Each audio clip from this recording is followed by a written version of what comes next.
Oi, gente, tudo bem com vocês? Sejam muito bem-vindos aqui à nossa última aula de redação do Enem para Todos.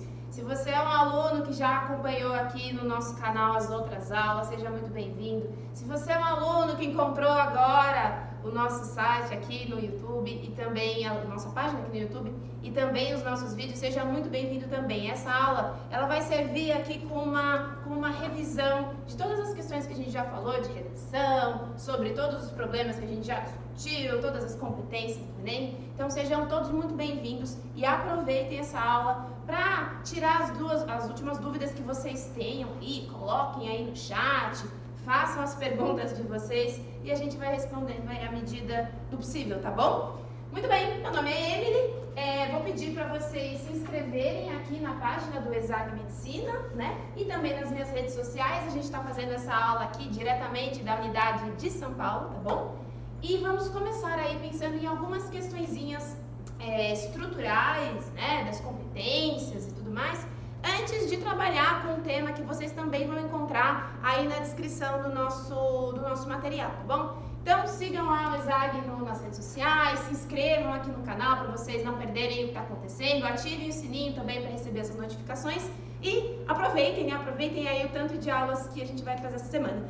Antes de começar, gente, queria super agradecer a todo mundo pelo convite de estar aqui com vocês, queria agradecer e parabenizar toda a equipe do ESAG por esse trabalho tão bacana, tão incrível que eles fizeram agora durante todos esses últimos meses, né? Justamente para que vocês aí de casa pudessem ter conteúdo de qualidade em relação a todas as disciplinas que são abordadas lá na prova do Enem. Combinado? Então vamos lá, gente, não vamos perder tempo não.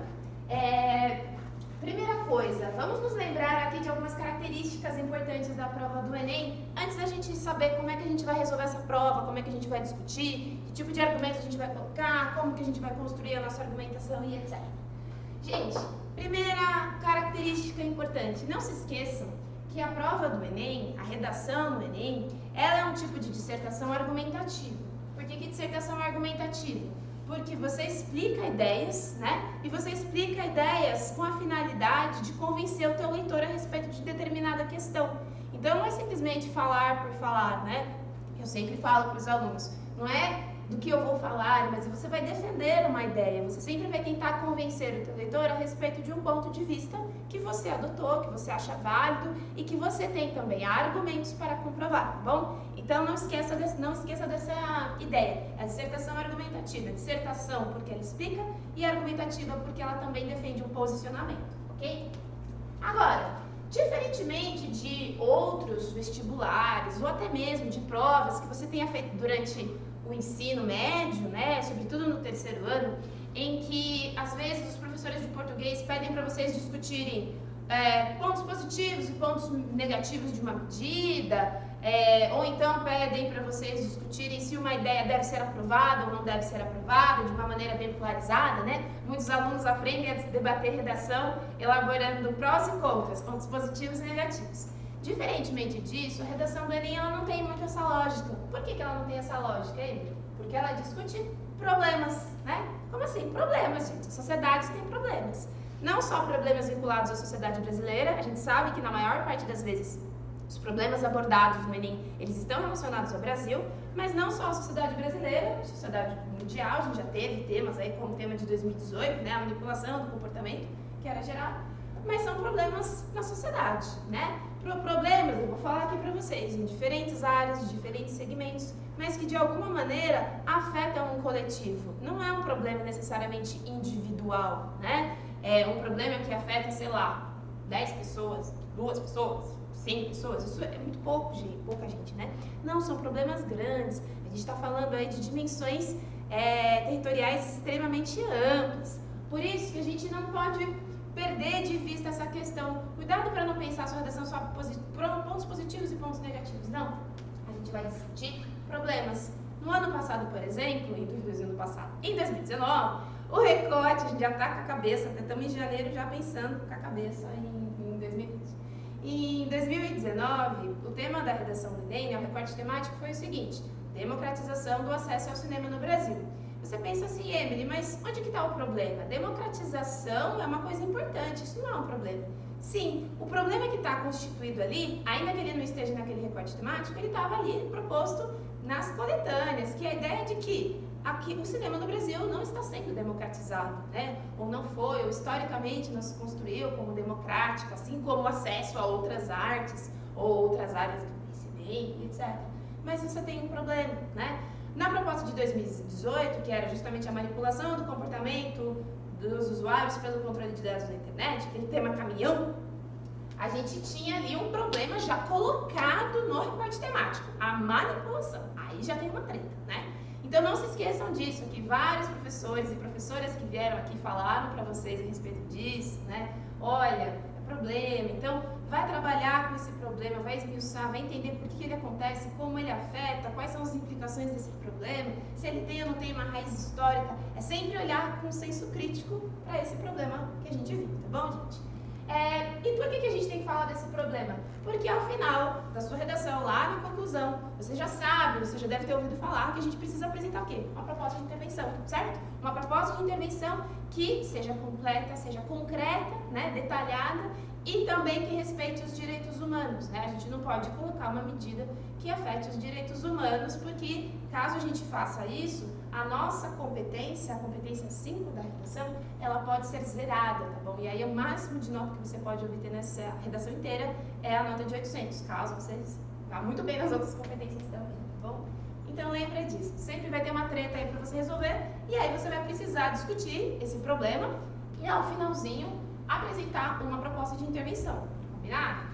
Emily, como que eu lido com esse problema? Eu não sei direito, eu identifico esse problema, mas eu tenho dificuldade de saber do que é que eu vou falar, eu tenho muita coisa para falar e eu não consigo organizar as minhas ideias. Calma, tenta pensar por partes. Eu coloquei aqui um roteiro que pode te ajudar a organizar esse monte de ideia que começa a pipocar quando a gente quer discutir aquele problema.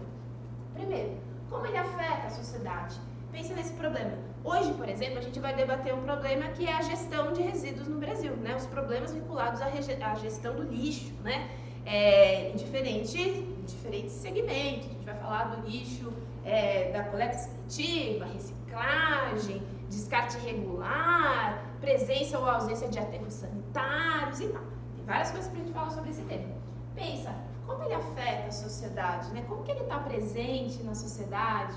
O que a gente pode falar a respeito disso? Falar, puxa vida, as pessoas, elas não armazenam o lixo ou não descartam o lixo da maneira correta, isso tem implicações. Essas pessoas também não têm instrução, não têm incentivo, não existe educação ambiental. Vamos pensar no Estado, tem a ver com o Estado, tem a ver com esse tipo de políticas adotadas pelo Estado. Quais são como anda essa gestão? A prefeitura, por exemplo, que é uma das responsáveis, ela está atuando? Como ele afeta a sociedade? Outra coisa que a gente pode pensar, quais são as causas? Se hoje no Brasil a gente tem aí um problema super grande pensando na questão da gestão de lixo, quais são as causas desse problema? Por que a gente tem um tipo de gestão que é tão diferente de outros países? O que outros países tiveram que a gente não teve? Ou o que a gente teve que outros países não tiveram que fez que a gente chegasse nessa situação de produzir toneladas de lixo e não conseguir reciclar, nem reutilizar e nem diminuir essa produção? Quais são as consequências disso, né? Quais são as implicações? Quais são os resultados? Isso vai afetar a nossa saúde? Isso vai afetar o ambiente? Isso afeta a nossa economia também? A gente acha que não, mas também afeta a nossa economia. A gente pode pensar nisso. Por que esse problema permanece? Eles já não tentaram resolver esse problema não, mas nunca tentaram fazer alguma lei ou criar algum tipo de ferramenta que resolvesse esse problema? Pois é, já existem leis, né? Existem departamentos, existem iniciativas. Elas estão resolvendo? Não sei, a gente tem que discutir isso, tá bom? Estou dando exemplo aqui do lixo porque é o que a gente vai debater hoje. Você já pode até pensar em umas ideias aí para vocês consolidar, mas isso vai valer para qualquer tema, tá bom, gente? E por último, como intervir? Por isso que é sempre legal a gente pensar nesse parzinho, né? Eu discuto esse problema e depois eu penso em como a gente pode intervir, né? Pensando numa intervenção, gente, não é a ideia de resolver problema, né? Solucionar o problema. Tem muito aluno que fala assim pra mim, mas Emily, se nem o governo consegue resolver o problema, quem sou eu para numa redação de 30 linhas ter que resolver esse Paranauê aí? Se seguinte, galera, você não vai resolver o problema. Você está sendo convidado a pensar sobre ele. É só isso, tá bom? Não é necessariamente, vamos sair daqui da prova do Enem, vamos todo mundo lá resolver. Não, você vai pensar sobre esse problema, você vai colocar sua opinião a respeito dele e pensar em medidas. Puxa, o que será que seria legal para a gente pensar para amenizar isso? Então, se falta consciência entre a população, o que a gente pode fazer para amenizar isso? Se existem problemas burocráticos na gestão do lixo, o que a gente pode fazer para resolver esses problemas burocráticos? Se falta algum tipo de interesse por parte de empresas, Estado, o que a gente pode fazer para essa falta de interesse, para que isso não ocorra? De que maneira a gente pode intervir? É tudo isso que a gente vai ser convidado a pensar, tá bom? Depois eu vou mostrar aqui para vocês como que a gente consegue estruturar essas ideias, pensando aí num possível roteiro de elaboração para a prova do Enem, né? Para o nosso próprio, para ajudar vocês na escrita da redação, combinado?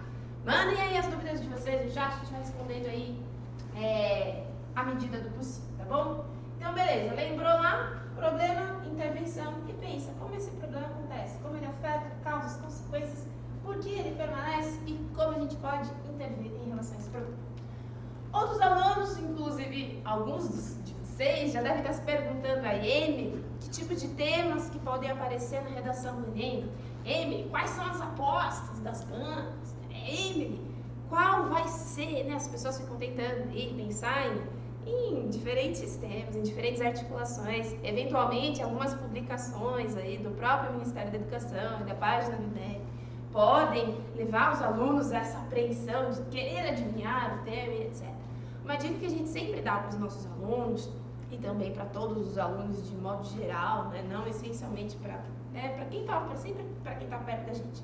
Evitem tentar elencar, esse vai ser um desses 5 temas. Tem aluno que já vai com o roteiro por 5 temas, né? Por quê, gente? Porque o tema ele nunca é exatamente igual àquele que a gente pensava, né? Pode ser que aí na tua escola você tenha trabalhado com um tema sobre a questão do lixo. Sei lá, você trabalhou com reciclagem. Hoje a gente vai falar da gestão de resíduos. Gestão de resíduos e reciclagem é a mesma coisa? Não é a mesma coisa. A reciclagem, ela faz parte da gestão de resíduos, mas ela não é a única forma de se gerir um resíduo. A gente pode reutilizar, a gente pode descartar, né? O resíduo, geralmente, eles são descartados. Então, não é necessariamente a mesma coisa. Aquela redação incrível sobre reciclagem, não vai ser ela que vai ser aplicada diretamente naquela redação, de gestão de resíduos. Então, cuidado com essa ideia de adivinhar temas. Por quê? Porque além disso ser muito arriscado, vocês podem se frustrar. E essa frustração, quando você abre a prova e vê que não era nenhum daqueles 5 temas que te apareceram, pode te levar a ficar mais nervoso, mais nervosa.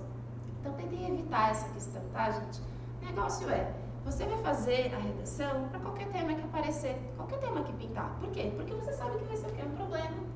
Você vai ter lá uma discussão, você vai ler a coletânea, vamos falar disso. Você vai tentar refletir sobre ele e você vai tentar pensar em uma solução, independentemente do tema, tá bom? E não se preocupe, ninguém vai cobrar um tema, gente, que vai ser alguma coisa extremamente absurda. Nossa, Emily, vamos falar da vida dos golfinhos, do coral. Não, ninguém vai perguntar coisas que sejam extremamente aleatórias aos problemas da sociedade, sejam eles exclusivos do Brasil ou não. E também ninguém vai exigir um conhecimento. O que você acha do tipo de império adotado no Japão? Não, ninguém vai fazer uma pergunta de história ali no meio da prova de redação, tá bom? Então fiquem tranquilos em relação a isso. Qual a nossa sugestão? O que a gente costuma trabalhar aqui no ESAG, não só nas aulas e também nas revisões? Trabalhar por eixos temáticos, gente. Quais são os principais eixos temáticos? Bom, quando a gente vai pensar nesses problemas sociais que a gente passa, pelos quais a gente passa, que a gente vive e tal, a gente sabe que esses problemas estão relacionados a alguns determinados eixos, a algumas determinadas áreas. Eu posso ter temas que vão trabalhar, por exemplo, sobre a questão da educação, né? Que temas, Emily, que podem aparecer em relação à educação? Bom, a gente pode discutir a violência no contexto escolar, a gente pode discutir, por exemplo, pode ter um tema que vai trabalhar com problemas nas relações entre a escola e a família, né? Então, problemas entre a escola e a família, a gente tem vários. Os alunos nem são os protagonistas nesse tema, né? A gente vai falar sobretudo da escola, pensando na gestão escolar e também nos familiares.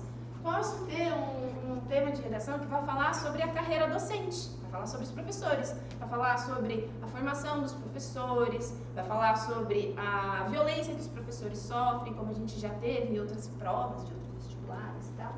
Então, Pode ser que sejam temas aparecidos. A gente até teve um tema no Enem, PPL, se não me engano, que era o histórico desafio de se valorizar o professor. Era um tema que falava sobre educação.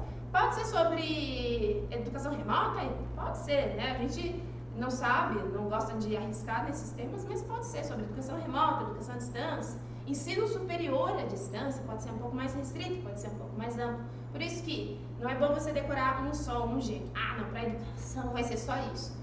Leia, a gente vai falar daqui a pouco, né? Lê sempre os recortes temáticos direitinho, atentar as palavras-chave, para fazer com que você faça aquela redação, né? Cada redação, cada proposta, cada eixo, gente, cada recorte temático é um recorte único, tá bom? Nenhum recorte é igualzinho em todos os cursinhos ou em todas as provas. Ele sempre tem alguma modificação, tem um texto na coletânea que é diferente, por aí vai. Por isso que a gente tem que responder a redação, né? Fazer a prova de redação, o tema que foi solicitado pra gente. Quais outros eixos, Emily? Saúde, né, gente? A gente teve que viver um ano de pandemia, aí a gente está vivendo uma pandemia ainda, em 2021 ainda vai ser um tema que vai ser um ano em que vai continuar a pandemia, pelo menos durante um tempo, até a gente ter a disponibilização da vacinação em massa, né? Aliás, isso também pode ser tema de redação, né? Se a gente pensar, por exemplo, nos desafios que existem para se disponibilizar a vacinação em massa no Brasil. Não é só uma questão de desenvolver, aprovar a vacina, é uma questão de fazer essa vacina chegar no braço de toda a população. Então tem vários desafios, seja de transporte, né? Seja de custo, compra de equipamentos básicos. O Brasil não produz tantos produtos médicos como outros países produzem, etc. Então temas de saúde, enfim, tem várias questões que podem aparecer. Podem aparecer temas de saúde, gente, não só vinculados à pandemia, mas a gente pode aparecer, sei lá, automedicação, por exemplo, foi um tema que a gente até debateu aqui também no Enem para Todos, em outras aulas. Automedicação, o brasileiro toma muito remédio, né? Ele toma muito remédio sem prescrição. Esse também é um problema que tem várias causas aí, efeitos, consequências, também permanece e tudo mais. Enfim, saúde, podemos falar sobre doação de sangue, doação de órgãos, alcoolismo e etc. Trabalho, gente, trabalho informal, a gente pode pensar aí sobre as carreiras, né? Como é difícil hoje, gente, ainda mais no ano de pandemia, pensar na consolidação de um emprego formal. A gente tem processo de uberização acontecendo, a gente tem uma série de uberização, leia-se o quê? Pessoas que passam a trabalhar por esses mecanismos de aplicativos, né? Isso se tornou uma nova forma de trabalho, que você faz o próprio horário, porém não tem as garantias ali da consolidação da legislação trabalhista. Então, tudo isso pode acontecer. Pode ser uma questão de trabalho voltada a determinado grupo também, tá, gente? Por exemplo, a gente pode falar das condições de trabalho dos profissionais da saúde, né? Por quê? Porque esse ano, essa foi uma classe de trabalhadores que sofreu bastante, né? Foi muito importante aí para o combate, né, à pandemia e para que mais pessoas não adoecessem, etc. A gente pode falar da condição de trabalho deles. Podemos falar também da condição de trabalho dos empregados domésticos, né? Houve alguns episódios esse ano de trabalho doméstico, né? A gente teve a morte do menino Miguel também, no elevador ali, que estava dentro da casa da patroa, da mãe dele, etc. Então, alguns episódios que também vão falar sobre a questão do trabalho doméstico, né? O que é pensar no trabalho doméstico durante uma pandemia? Questões de trabalho. Temas que vão falar sobre igualdade, gente. A gente já teve alguns temas que trabalharam com essa questão da igualdade, né? Se a gente pensar, por exemplo, no tema que falava sobre os surdos, né, em 2017, então, os desafios para a inclusão educacional dos surdos no Brasil. Era uma questão que trabalhava com o viés da educação, mas, sobretudo, com a ideia de inclusão, né? Então, grupos sociais que são, eventualmente, menosprezados ou que as pessoas acham com preconceito. Posso falar do preconceito contra idosos, preconceito contra pessoas gordas no Brasil, a gente pode falar de gordofobia. Pode ser preconceito contra pessoas com deficiência, com grupos específicos de deficiência, a gente teve um grupo específico que era a questão educacional dos surdos. Eu posso ter uma redação que aborde, por exemplo, o preconceito em relação à população autista, né? Então, seja o preconceito com as crianças da educação, quanto o preconceito que acontece também no mundo do trabalho, né? Muitas pessoas que são autistas não conseguem emprego, etc. Além disso, ciência e tecnologia, né? Olha só, quando a gente pensa em ciência, muitas vezes a gente pensa em tecnologia, né, gente? Esse parzinho, ele costuma andar junto, mas não é sempre. A gente tem, sempre que a gente dá para fazer ciência também, não necessariamente usando de grandes tecnologias, mas a ciência é uma questão um pouco mais ampla, né? Podem ter temas se vai falar sobre tecnologia? Claro que pode. A gente pode pensar aí, a gente viveu aqui um ano em que precisou-se ter um acesso à internet que foi fundamental. O acesso à internet, a disponibilização da internet para a população, ela foi fundamental no mundo inteiro, para que a gente conseguisse ter aí um mínimo de continuidade da nossa vida, ainda que estivéssemos distanciados fisicamente, certo? Então eu posso pensar na inclusão digital como uma questão importante, na inclusão digital como uma ferramenta de inclusão social, né, gente? Hoje, sobretudo esse ano, incluir digitalmente é incluir socialmente. Se a pessoa está conectada na internet, ela consegue ter acesso a alguns direitos, ela consegue ter acesso a alguns serviços. Se ela não está incluída digitalmente, essa pessoa ela também vai estar alheia a direitos que lhe são garantidos, tá bom? Pela Constituição, inclusive.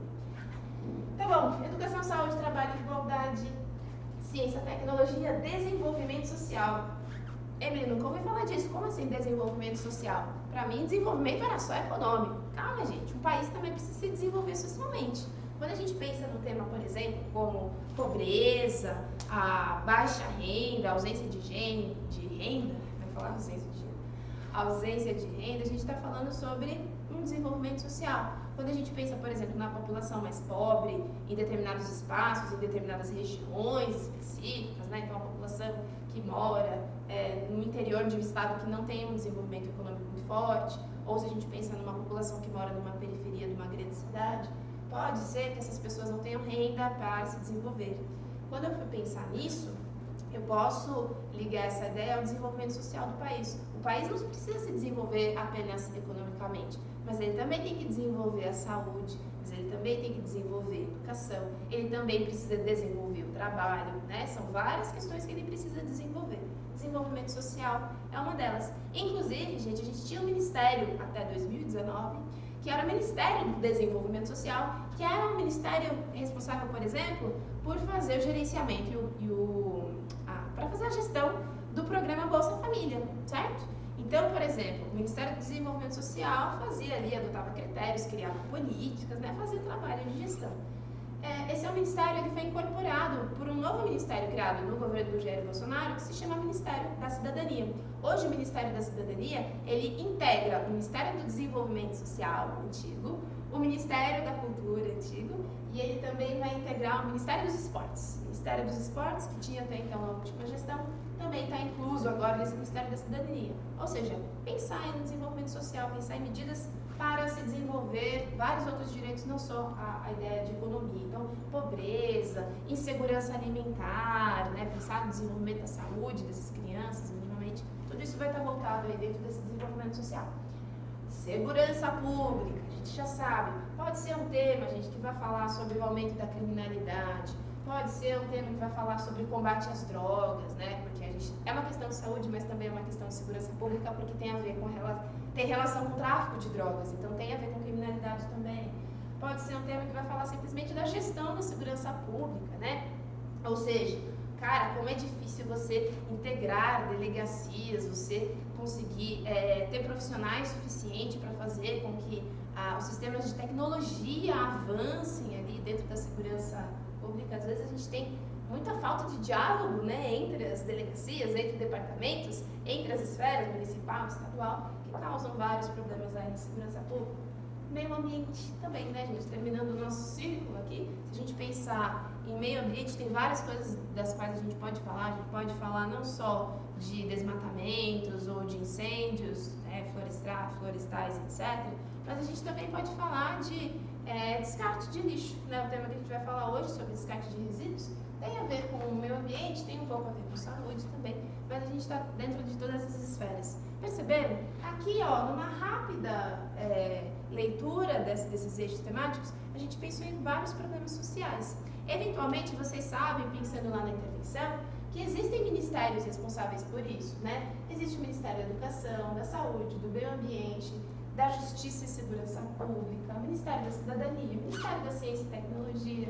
Aqui a gente tem o Ministério dos Direitos Humanos, né? Ministério da Mulher, Família e Direitos Humanos, O Ministério do Trabalho foi incorporado pelo Ministério da Economia e tem mais algum ministério? Não, é o Ministério da Fazenda e o Ministério do Trabalho foram incorporados pelo novo Ministério da Economia. Então fiquem atentos aí a esses ministérios, eles também podem servir depois de agente da intervenção de cada uma dessas propostas das quais a gente fala.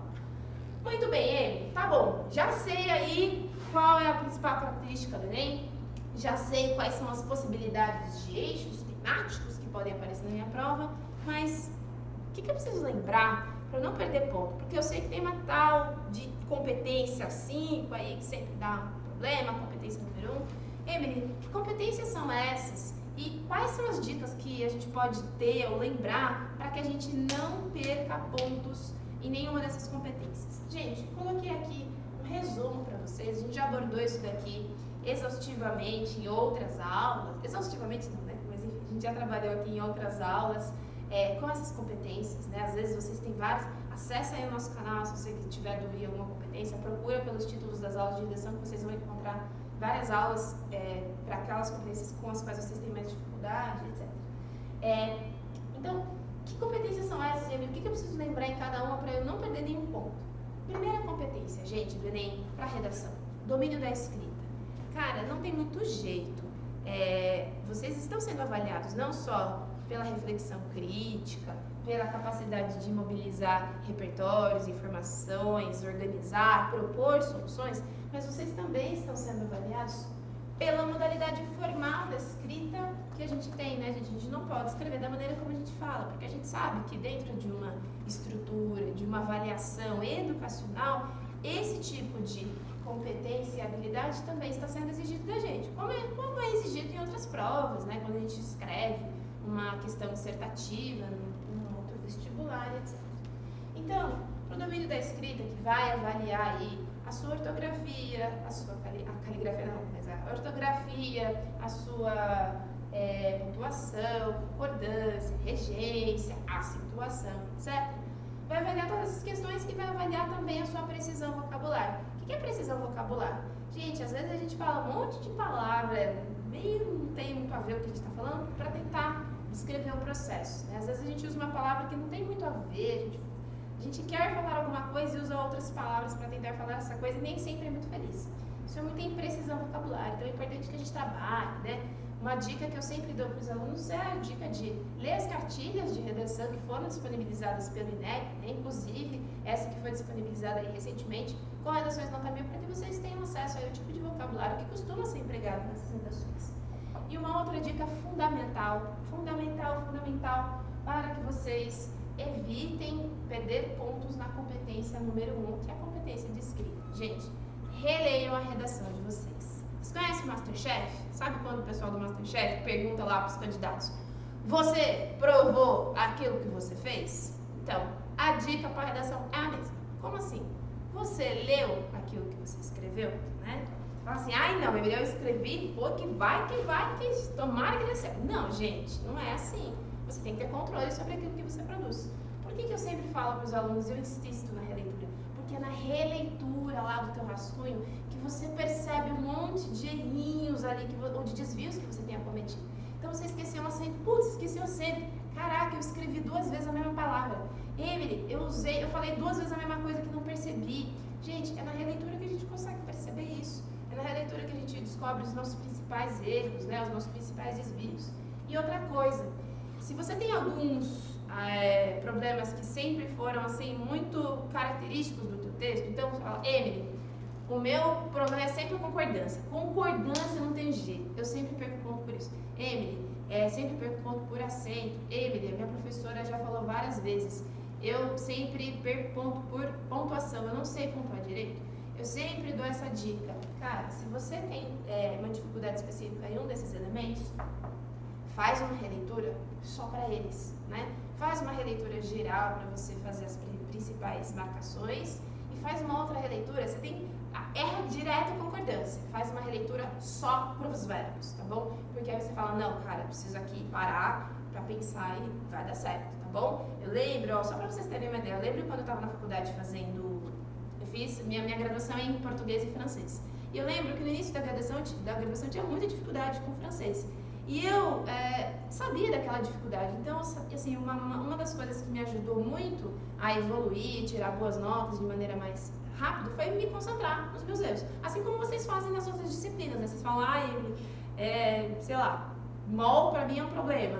Pô, se concentra em mol, vai estudar mol lá em química. Aqui é a mesma coisa. Você tá pensando, esse cara aqui é o teu calcanhar de Aquiles, então você vai discutir, vai reler a redação só pensando nele, tá bom? Isso pode fazer com que a sua nota na competência 1 seja muito maior do que o que você esperava. Segunda competência, gente, competência 2 do Enem, ela vai avaliar basicamente 3 coisas. O quê? A compreensão do tema da redação, nós não estamos apagando tudo aqui.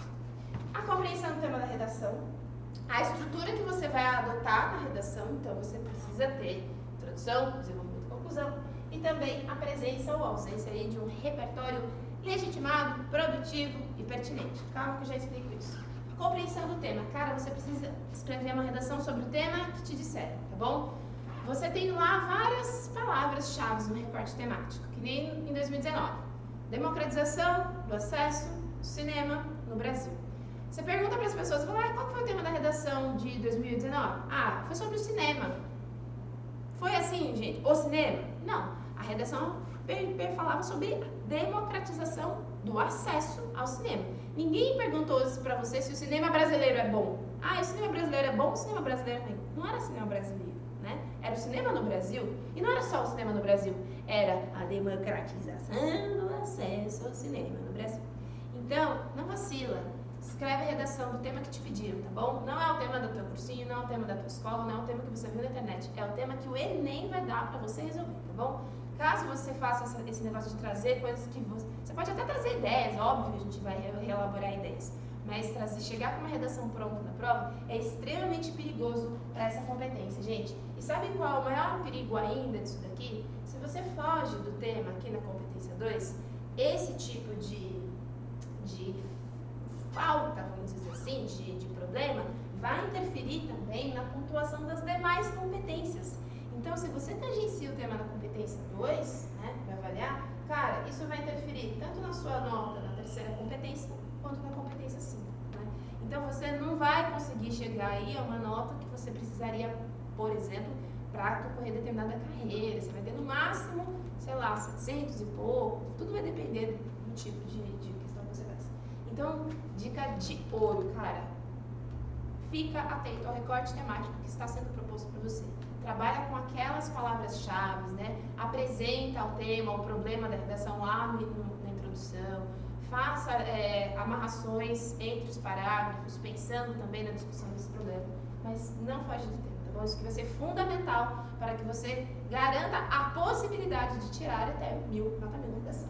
Além disso, estrutura. Não se esquece da estrutura, gente. Estrutura da redação do Enem é introdução, desenvolvimento e conclusão. De preferência, um parágrafo de introdução, 2 parágrafos de desenvolvimento e um último parágrafo de conclusão, no qual você vai apresentar a sua intervenção. Você fala, eu sei, Emily, que tem introdução, imagina, eu faço dissertação argumentativa desde a 6ª série. Beleza. Mas sabe o que às vezes acontece? Tempo, gente. Tempo é o nosso inimigo no dia da prova. Tem muito aluno que demora muito para escrever a redação, ou não faz planejamento, é aquele aluno do escreve, apaga, e já até me perdi. O que acontece nesses casos, cara? Se você demora muito para fazer a redação, é aquele aluno que faz a introdução, o desenvolvimento 1, vê que não vai dar tempo. Aí que ele faz o terceiro parágrafo, que era o parágrafo da hora, que ele planejou, pensou, não vai dar tempo. Então ele faz 3 linhas de terceiro parágrafo, e já vai direto para a intervenção dele fica com 4 linhas. O que aconteceu? Essa falha de planejamento aí, essa falha de tempo, pode ser que uma dessas partes, o corretor interprete ela como o que a gente chama de parte embrionária. É tipo como se você anunciasse que ali ia rolar uma ideia, só que esse parágrafo, ele não se consolidou, ele não se desenvolveu, ou seja, ele foi embrionário. Se você coloca como partes embrionárias, a estrutura da tua redação não está completa, tá bom? Então toma cuidado com isso. Você me fala, pelo amor de Deus, né? Você precisa fazer introdução, desenvolvimento e conclusão. Eles precisam estar completos para que você obtenha a nota máxima na competência número 2, ok? E por último, gente, presença ou ausência de repertório. Como assim repertório? Bom, você já deve ter ouvido falar, né, cara? Na redação do Enem, a gente precisa trazer coisas que sejam de fora. A gente precisa trazer repertório externo. Emily, pode ser o repertório externo de um amigo meu que me contou uma história? Não pode, porque esse repertório externo ele precisa ser, e sobretudo para que vocês tenham um máximo de pontos, aí a nota máxima, ele precisa ser legitimado, ele precisa vir de alguma área do conhecimento. Você fala assim, mas Emily, mas o meu colega, ele sabe disso, porque o pai dele é biólogo, o pai dele falou para ele, e eu posso colocar. Não pode, gente, porque teoricamente essas áreas do conhecimento, elas têm alguma visibilidade, né? Se a gente olhar para as próprias redações Nota 1000, que foram comentadas pelo INEP, sempre sugiro que vocês prefiram as redações Nota 1000 que foram comentadas na cartilha do INEP, vocês vão ver que isso vem de áreas do conhecimento de grande visibilidade. Não só áreas do conhecimento científico, mas também do conhecimento cultural. Como assim, conhecimento científico? Cara, você pode falar, você pode trazer um dado de um matemático, um dado de um físico, de uma pessoa da história, de um historiador, de um geógrafo, de uma filósofa, de uma urbanista, de uma, sei lá, várias áreas, de uma economista. Vocês podem trazer sempre informações dessas áreas do conhecimento, pode até ser do direito. Emily, eu conheço uma lei, tem um dado de lei, uma lei que é importante. Isso pode, isso serve de repertório? Isso serve de repertório legitimado de uma área de conhecimento? Sim, você está trazendo uma área de conhecimento que é a área do direito, e que é uma área que não é que a gente aprende na escola. Olha, a lei 1, lei 2, lei 3, isso é uma área do conhecimento que está ali. Basicamente, a gente até aprende na escola algumas coisas, mas basicamente tem uma área de conhecimento científico aí que está validando as nossas ideias. Pode também ser conhecimento cultural, tá, gente? Porque cultura também aí também é área do conhecimento, né? Então você pode usar um livro de literatura, uma poesia, uma música, uma série, tá bom? Importante, qual critério, Emily? Que esses bens culturais que vocês tragam, sejam eles visuais, então uma obra de arte, uma escultura, literários ou do cinema, enfim, que eles tenham uma visibilidade também, né, gente? Então, trazer um autor que é minimamente conhecido, né, um filósofo que é minimamente conhecido, que tenha visibilidade, que possa trazer para vocês algum tipo de legitimidade nas questões. E lembra de uma coisa, não é só trazer um repertório de outra área. Esse repertório aí precisa ter a ver com o tema, tá, gente? Né? Então, se você está discutindo, por exemplo, cultura... nem coloquei o eixo da cultura aqui, eu acabei esquecendo. Mas, enfim, cultura também entrou no ano passado, tá bom?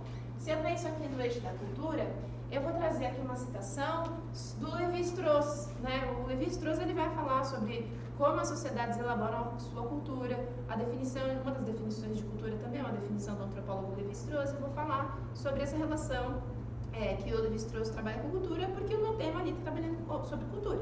Ou sei lá, você vai trabalhar o tema do cinema ano passado, 2019. O pessoal falava sobre cinema, a discussão era sobre cinema, e muitas pessoas citaram outras questões da cultura, porque também tem a ver com cinema, ou então traziam filmes que falavam sobre cinema. Então muitas pessoas citaram a invenção de Hugo Cabret, porque também ali tem uma discussão de cinema rolando dentro daquele filme, tá bom? Tem tudo a ver com aquele repertório. Então não se esquece, ele precisa ser legitimado, vir de áreas de conhecimento, e ele precisa ser pertinente, precisa ter a ver com aquele tema de preferência. E ele também pode ser produtivo, gente. Às vezes ele pode ser produtivo e pertinente ao mesmo tempo. Como assim ele precisa ser produtivo? Cara, você precisa fazer a conexão entre esse repertório e a ideia que você está discutindo. Emily, eu não sei direito aqui, mas eu sei que o padre Antônio Vieira falou do negócio, eu posso jogar o padre ali, o corretor que faça a conexão? Não. Quem vai fazer essa conexão é você. Então, a gente sempre diz para os alunos, olha, se você trabalha com repertório, conecta depois esse repertório com a sua ideia. Ou então apresenta a sua ideia e depois faz a conexão dessa sua ideia com o repertório. Mas lembra, gente, ele precisa ser produtivo, ele precisa contribuir para a tua ideia. Não é gratuito. Não basta você empurrar o padre ali, do Antônio Vieira no meio, e na outra você empurrar a Constituição de 88 ali, sozinhos eles não fazem sentido nenhum. É preciso que eles estejam relacionados às ideias. Isso a gente vai fazer como? A partir da competência 3, né? A avaliação da competência 3 não vai avaliar a presença ou a ausência desse repertório. E também a produtividade, a legitimidade desse repertório, né? Mas vai avaliar a organização das suas ideias. Vai avaliar, por exemplo, como é que você mobiliza a seleção, como que você seleciona ideias e como que você constrói. A competência 3, por exemplo, é a competência que avalia o teu projeto de texto. Fala, Emily, como assim projeto de texto? O corretor vai pegar o meu roteiro lá e vai ver, comparar? Não, não é isso, gente. Quando a gente fala de projeto de texto, em se tratando da terceira competência, é a ideia de vocês pegarem, por exemplo, e apresentarem os elementos que vocês vão trabalhar ao longo da dissertação já na introdução. Então você apresenta lá o problema, apresenta a sua tese, você fala, olha, no Brasil, apesar dos esforços, a democratização do acesso à cultura, do acesso ao cinema, ela não existe, seja porque existe uma elitização desse bem cultural, seja porque o Estado não investe nessas outras áreas. Você tá trazendo a sua visão e está apresentando ali os seus argumentos, né? Trazendo os seus argumentos que vão basear aí o seu segundo e o seu terceiro parágrafo. Então, não esquece, na terceira competência, o que vai contar é a maneira como você organiza. O seu texto sempre precisa trabalhar, gente, numa sequência lógica de ideias, combinado? Vamos lá. Quarta competência, coesão. Como é que você conecta os seus parágrafos? Como é que você conecta os períodos dentro do seu parágrafo, né? A competência número 4, ela vai falar sobre isso, né? Ela vai avaliar essa ideia. Sabe quando a gente usa aquele monte de conectivos? Portanto, embora, nesse sentido, contudo, logo, sendo assim, todos esses conectivos, eles são importantes, eles trazem a nossa dimensão de coesão referencial. Tem aula também aqui no nosso canal a respeito disso, né? Procurem aí nas outras aulas do Livro para Todos. Isso vai ser avaliado aqui na competência número 4. Qual é esse tipo de coesão? E não é só a coesão, gente, a partir de conectivos, né? Eu sempre pede para que vocês usem conectivos que efetivamente estabeleçam relações entre as provas, né? Tem muito aluno que só cola o conectivo ali na frente, mas nem se ligou em qual que é a função desse conectivo.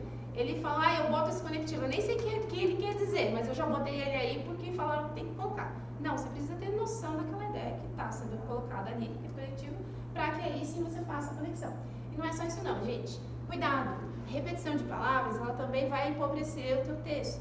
Se você repete demais uma mesma palavra, uma mesma estrutura e até mesmo o mesmo conectivo, isso pode fazer com que você tenha menos pontos dentro da competência número 4. A gente, quando constrói um texto, gente, é a ideia de que ele precisa ter ideias que se desdobrem e tal, mas não uma repetição. Imagina se você só tem um conectivo de conclusão. Portanto, não tem repertório diversificado de conectivos, tua nota não vai ser a mais alta de todos. Mas se você falar, portanto, logo, desse modo, dessa forma, assim, e ir trazendo outros, a chance de você ter uma nota muito maior é maior também, certo? Então, fiquem atentos a isso. Cuidado para não repetir os conectivos e empreguem os conectivos adequados para as ideias que vocês querem estabelecer, tá bom? E por último, gente, intervenção. Não esqueçam, a intervenção no Enem, ela vai exigir que vocês tenham 5 elementos: agente, ação, meio, finalidade e detalhamento. A sua proposta para a resolução daquela discussão que você fez, ela precisa estar relacionada a esse tema. E aqui na intervenção vai ser avaliado justamente se ela é completa. Quem é que está fazendo essa ação? É o Ministério da Saúde? É a Anvisa? É a Secretaria Municipal de Saúde? É, sei lá, a Prefeitura? Quem é que faz a ação? O que é feito, né? Então, o Ministério da Saúde deve informar a população sobre determinada questão. O Ministério da Saúde deve aumentar a disponibilidade de atendimento médico à distância. Qual vai ser essa ação? Como essa ação vai ser viabilizada? Gente, qual que é a parte prática? Então, se eu digo que o governo vai informar a população, eu preciso dizer como. Como que ele informa? Ele informa por meio de uma campanha publicitária nos hospitais, na rede municipal ambulatorial, nas escolas, sobre a importância da vacinação. Então, vai fazer palestra, vai criar cartaz, vai fazer propaganda nas redes sociais, na televisão, para informar a população sobre determinada coisa. Além disso, qual é a solução? Qual é a finalidade?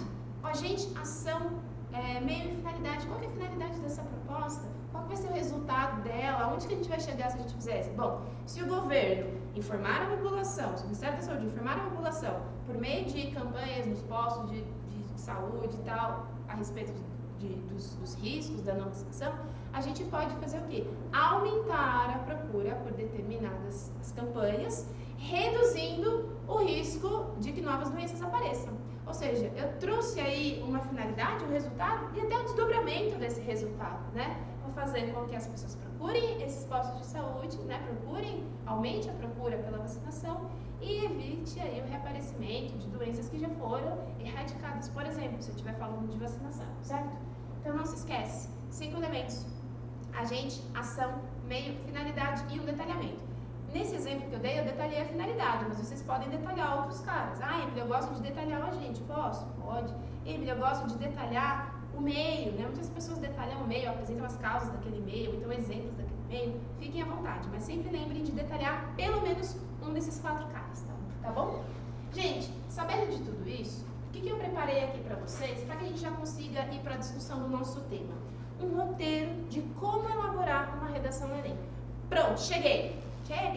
Agora, o que eu vou fazer? Como é que eu começo ali, Emily?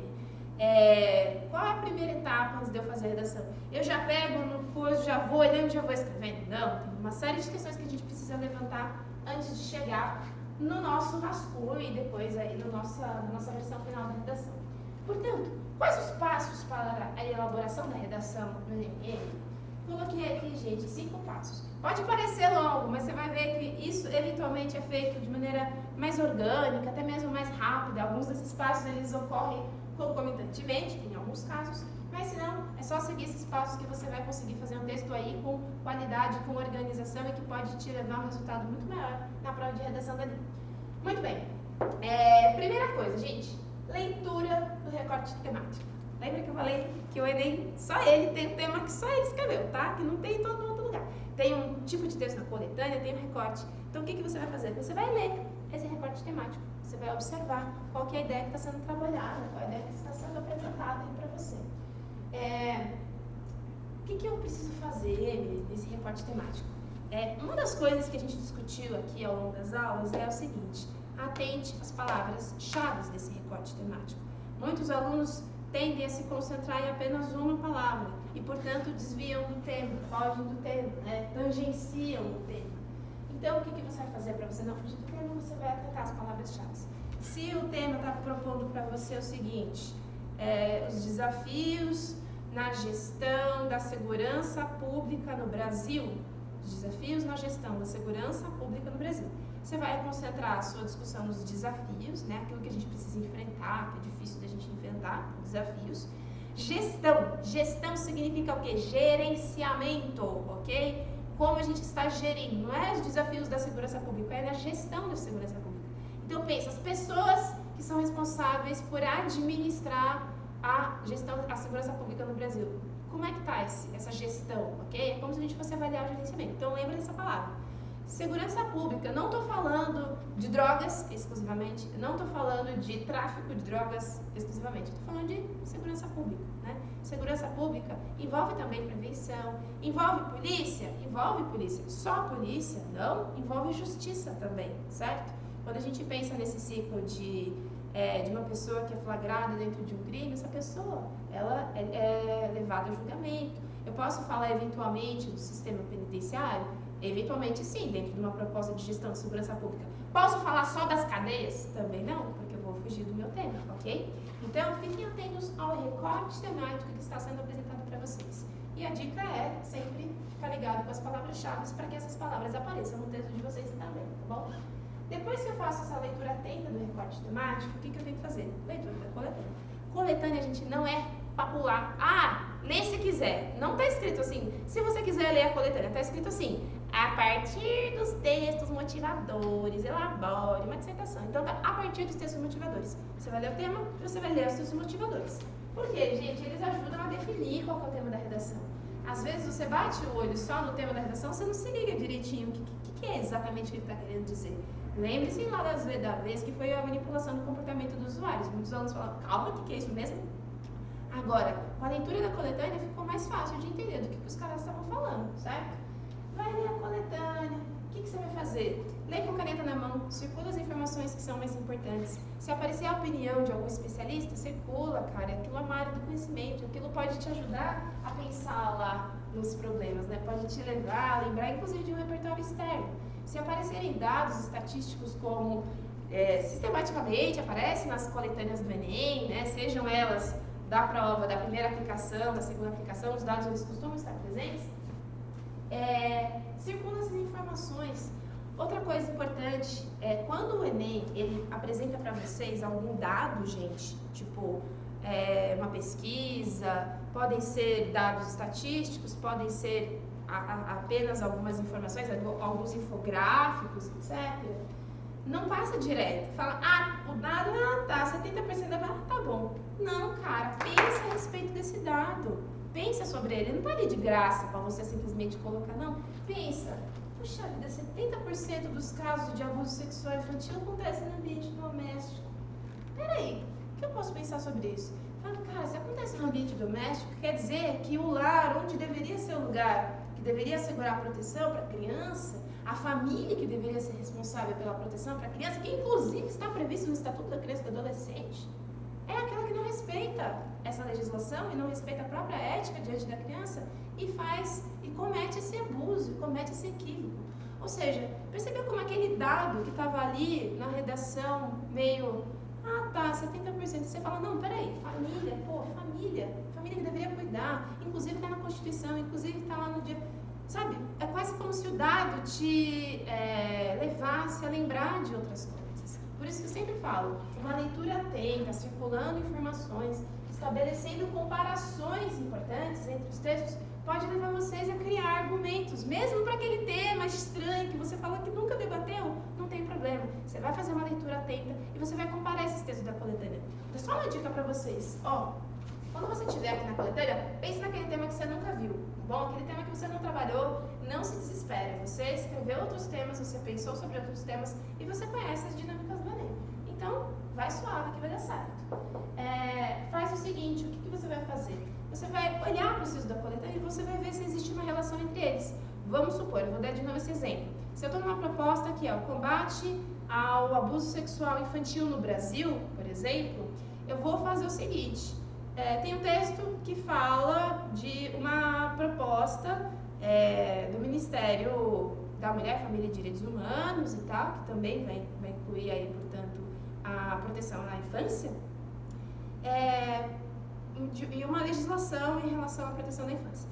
E no outro texto eu tenho índices que aumentaram.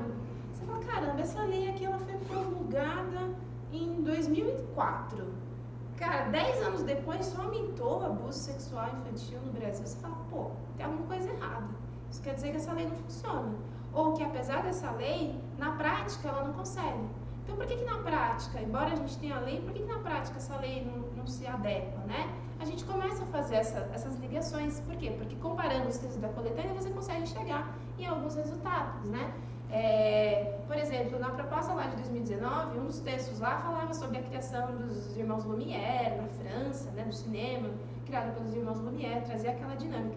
Aí você pensa assim, caraca, mano, na França, o cinema e tal. Aí você olha pro cinema no Brasil, você fala, cara, quando que no Brasil a gente pensou numa indústria de cinema? Né? Sabe, quando que no Brasil a gente pensou em produzir cinema, em vivenciar cinema e consumir cinema?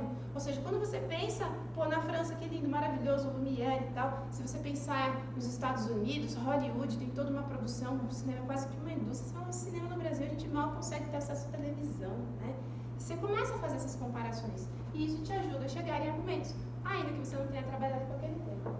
Depois que você leu o recorte temático, leu a coletânea, para um pouquinho e pensa nas ideias que te forem surgindo. Pode ser que esses dois processos ocorram ao mesmo tempo. Você está lendo a coletânea, circulando informação, lembrei do filme. Anota, escreve o nome do filme. E anota, viu? Não confia na tua memória não. Às vezes você está nervoso, tem um cara que está espirrando aqui do lado, está um pouco quente, aí alguém pediu para ir no banheiro e você se distraiu, já esqueceu o nome do filme. Então escreve ali o nome do filme que é para você não se distrair. Anota as ideias que te vierem, não só as ideias do ponto de vista argumentativo, as causas, consequências, como ele afeta, mas também o repertório, né? Então, eventualmente, você vai lembrar de uma ideia que o teu professor falou, que faz sentido, opa, isso aqui tem a ver com essa legislação, opa, isso aqui tem a ver com esse filósofo. Anota para você não se perder. Quando você terminar aqui, você já lembrar, ter todas as informações que foram trabalhadas, apresentadas pelo Enem, todas as informações que você já conseguiu se lembrar, você já consegue organizar aquilo que você vai colocar no seu texto, né? Você já começa a definir qual vai ser a sua tese, para onde você vai caminhar, de que exceitos que você vai falar e etc. Muito bem. Feito esse brainstorm, definindo a sua tese, você vai tentar fazer o quê? Ah, esqueci de falar, tá, gente? Brainstorm é quando você faz essa tempestade de ideias aqui, pensando todas as ideias que puderem aparecer. Você vai elaborar um roteiro organizado de ideias. Como assim um roteiro organizado? Cara, pega ali uma meia folha ali do rascunho, né? Não do rascunho que você vai escrever também, mas das páginas em branco que vocês têm, faz um roteirinho. O que eu vou botar na introdução? Consigo colocar um repertório na introdução? Ah, então o tema aqui é para falar sobre abuso sexual infantil. Emília, eu posso falar daquele filme Spotlight, que falava lá dos casos de abuso? Faz sentido? Eu posso fazer relação? Pode. Então, coloca lá na introdução. Vou falar do filme Spotlight, vou relacionar isso aqui com o abuso sexual infantil e vou apresentar minha tese. Eu acho aqui que esse problema acontece no Brasil e por essas duas razões, tem esses dois implicadores aqui. Beleza. No segundo parágrafo, no segundo parágrafo eu vou falar mais dessa questão, no terceiro parágrafo eu vou falar mais dessa questão. Aqui eu vou usar um repertório X, aqui eu vou usar um repertório Y. Quarto parágrafo, como que essas questões elas conseguem ser resolvidas? Né? Que tipo de medida eu poderia fazer para resolver? Elabora um roteirinho, não é para você escrever a redação inteira ali, tá, gente? Só para vocês colocarem por tópicos, o que vocês fariam? Tem gente que faz uma listinha, tem gente que prefere fazer um mapa mental, como vocês acharem melhor. Quando a gente for debater o tema aqui, eu vou mostrar para vocês como vocês conseguem fazer esse roteiro aqui. A gente vai ler junto, pensar e tentar elaborar um roteiro, mais ou menos seguindo esses passos aqui, pensando na redação, tá bom? E por último, gente, rascunho, né? Faz um rascunho, depois já faz a sua, passem a limpo, façam com muita atenção e, pelo amor de Deus, não esqueçam da releitura da redação. Acabou o teu rascunho? Releia, tá bom? Lembra que é o Masterchef, você precisa provar aquilo que você fez. Tudo bem até aqui, gente? Combinado? Ficou um pouco mais claro? Problemas, os temas, competências e os passos para você conseguir elaborar a sua redação de maneira aí sem perder nada de vista e para que você consiga atender aí todas as competências que te foram propostas, certo? Vou apagar a lousa agora. Enquanto eu vou apagar a lousa, eu vou pedir para que vocês comecem a ler a coletânea que está sugerida aí para vocês no nosso material. Comecem a... Assim, ó, Emily, vamos fazer o seguinte. Por favor, vou apagar aqui, vai demorar um pouquinho. Leia. Recorte temático, coletânea, anota, circula. Tá fazendo essa leitura.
gente, ó, seguinte, vamos fazer o seguinte agora, a gente vai ler junto esse tema, né? Vamos ver o recorte temático, ler a coletânea, pensar numa possibilidade de ideias aqui e no finalzinho eu vou mostrar para vocês, a gente vai fazer aqui junto, como que a gente consegue elaborar um roteiro rapidinho, já pensando em algumas ideias para comporem aí, portanto, toda a nossa estrutura da redação, certo?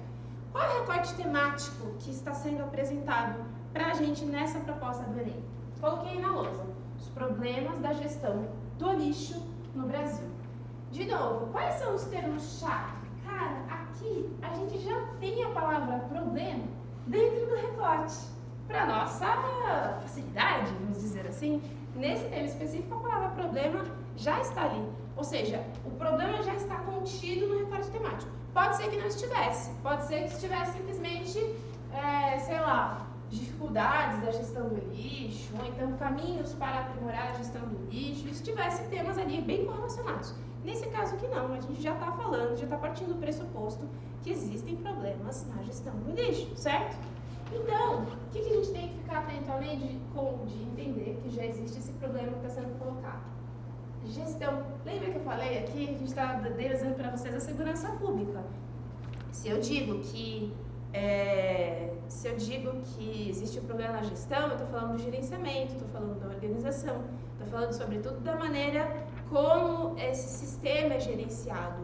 Então é importante que a gente trabalhe com essa ideia de pessoas que são responsáveis pelo controle, tá bom? A gestão, ela também significa disso. Ah, Emily, quer dizer então que eu não posso falar da sociedade que joga lixo de maneira irregular? Sim, mas pensa isso dentro da gestão, né? Então vamos pensar, as pessoas que precisam gerir autoridades, como que elas estão lidando com esse problema daqueles que jogam lixo na rua, tá bom? É sempre pensar essas mesmas questões do ponto de vista da gestão. Muito bem, a gente vai falar do lixo, ok? Não é a gestão da reciclagem, não é só reciclagem, a gente pode falar de reciclagem, mas a gente vai falar sobretudo do lixo. E também a gente tem um recorte específico aqui, que é o Brasil.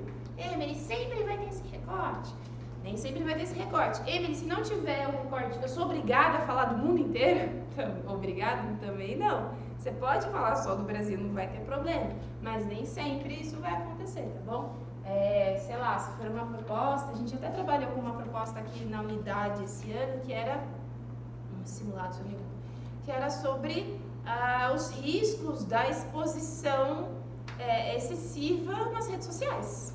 Os riscos da exposição excessiva nas redes sociais. Nossa, risco da exposição muito S.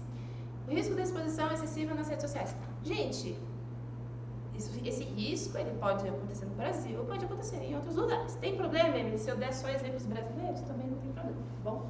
Vocês vivem no Brasil, vocês estudam os problemas brasileiros na escola, então é natural também que vocês falem sobre eles, certo? Tá bom, já entendi, então essas palavras são as palavras-chave, eu já vou começar a pensar, a ler a coletânea pensando nessas palavras aí para tentar pensar nos possíveis argumentos. Dica, se eventualmente, durante a leitura da coletânea, já surgirem ideias, anota. Para um pouquinho e tal, vai lá, anota. Ah, Emily, eu me perdi, não tem problema, a live vai ficar gravada, depois você volta ali no meio e rever, né, procura ali de onde você se perdeu, não tem problema, tá bom? Vamos ler a coletânea, então, já fazer o segundo passo, apaguei eles. Vamos fazer o segundo passo aí da nossa redação. Olha lá, primeiro texto. Vocês têm um texto, uma coisa que eu acabei não mencionando ali, mas que também é bem bacana de vocês fazerem na leitura da coletânea, é sempre olhar para a fonte desses textos. Então, de onde eles saíram, se eles são pesquisas, se eles são eventuais reportagens, né? Se a gente olha para as fontes dos textos, às vezes a gente, identificando o tipo de texto, se é um texto de lei, se é um texto jornalístico, se é um texto de um livro, se é um texto mais filosófico, se é uma propaganda, tudo isso já ajuda a gente a entender melhor aquele texto. Vocês têm um texto aí, na verdade é uma notícia, né? Bom, ele está no site economia.estadão.com.br, que é um veículo jornalístico. Em 2016, mais de 29 milhões de toneladas de lixo urbano foram parar em lixões irregulares ou aterros controlados, locais que não possuem medidas seguras para impedir a poluição e contaminação, segundo a Associação Brasileira de Empresas de Limpeza Pública e Resíduos Especiais. Cara, o que esse texto está falando pra gente, né? Pensar um pouco sobre ele. Cara, 29 milhões de toneladas. Eu não sei ter dimensão do que é isso, assim. muito, muito, muito, muito lixo, efetivamente. E é muito lixo em lugares irregulares. Então, a primeira coisa que eu vou colocar aqui, vocês não precisam fazer isso que eu estou fazendo, né? Mas eu vou colocar aqui porque eu não tenho a coleta na lousa. A gente vai falar aí de um descarte irregular. E esse descarte irregular, em 2016, ou seja, não faz muito tempo, no Brasil, foi de 29 milhões de toneladas. 29 milhões de toneladas.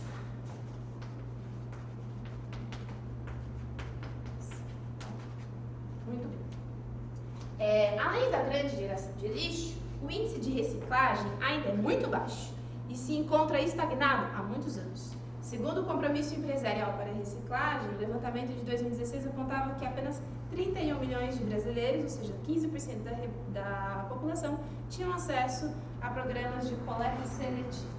Então, o que mais esse texto está me dando de legal que eu poderia circular? Cara, primeiro, a gente tem uma baixa reciclagem, muito pouco perto daquilo que se produz, baixa reciclagem, e além disso,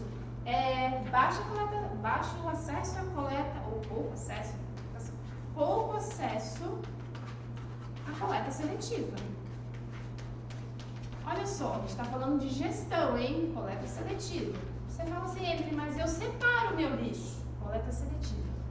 Gente, mas não é porque você separa o teu lixo que na hora que o caminhão vai coletar lá na tua residência, esse lixo efetivamente vai para o descarte correto, certo? Então, por exemplo, quem é que tem coleta seletiva?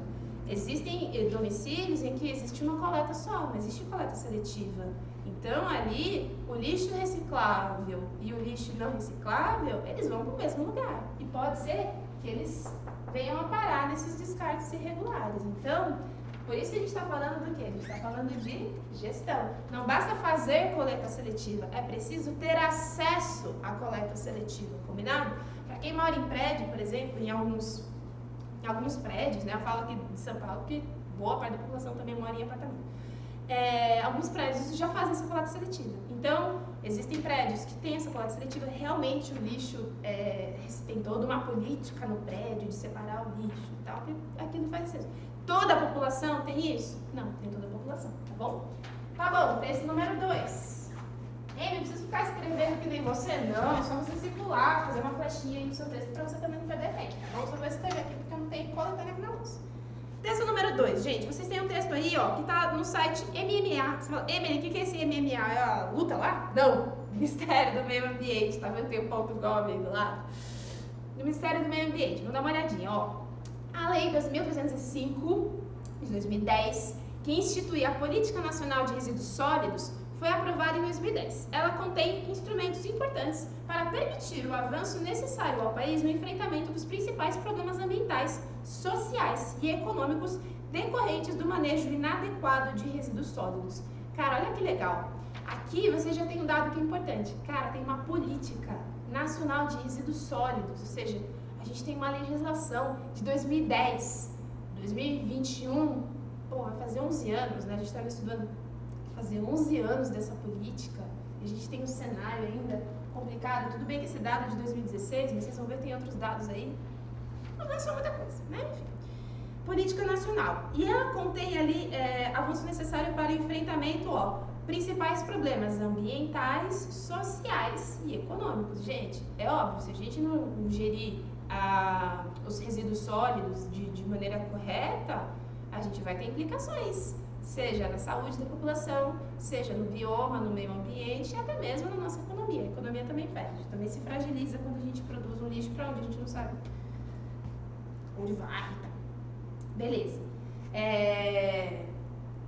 Então, deixa eu só colocar aqui, PNRS, que é a Política Nacional de Resíduos Sólidos. Emily, caramba, eu não sabia da existência dessa lei. Então, já guarda agora, tá bom? Pode ser que tenha um tema sobre lixo na tua redação do Enem e você não conhecia, agora você já conhece o repertório aí, Política Nacional de Resíduos Sólidos, já foi aprovada em 2010. Muito bem.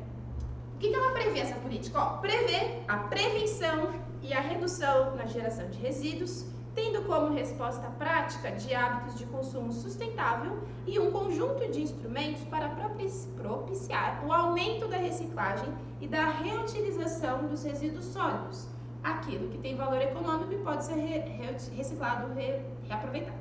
E a destinação ambientalmente adequada dos rejeitos, aquilo que não pode ser reciclado ou utilizado. Ou seja, essa política ela pressupõe várias coisas. Primeiro, a ideia de reduzir, uma questão de hábitos de consumo sustentável, ou a gente às vezes eventualmente aparece esse termo consumo consciente, pensar no consumo consciente, pensar no aumento da reciclagem e no descarte correto. Olha só, a política está trabalhando com essas três coisas, vou botar aqui. Então a gente vai falar de redução de resíduos,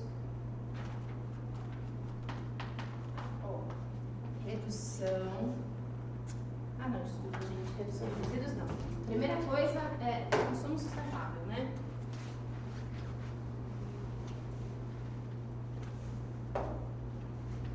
Então ela prevê consumo sustentável,